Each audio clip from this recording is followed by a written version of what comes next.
بسم الله الرحمن الرحیم. یو ورور پوښتنه کړې ده، وایي دا مضاربت ما ته تشریح کړي چې دا مضاربت څه ته وایي.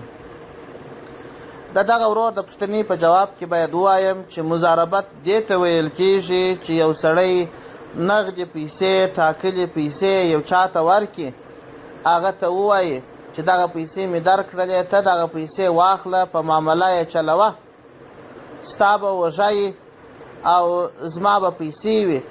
کله چې د هر څو په وګټلې، نیمه یې زما نیمه یې ستا، یا درېیمه زما دوې حصې یې ستا، پر دغه ترتیب باندې او دا وخت یا کیفیت ورسره وټاکي، نو دغه مضاربت دی چې د یوه اوږه وي او د بل پیسې وي، او که چیرې ګټه وسوه نو پر هغه اندازه به تقسیموي چې د دې تر مابین هغه وله معاهده سوې وه.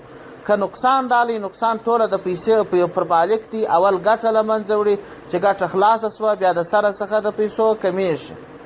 خو مضاربت پر سامان نه صحیح کېږي چې یو څوک چاته پسونه ورکړي یا موټر ورکړي یا نور سامان ورکړي. مضاربت چې کي دا به پر نغدو پیسو وي. کار پر هغه سړي دی چې پیسې چلوي، پیسې د دې بل سړي دي، نو دغه ته مضاربت ویل کېږي.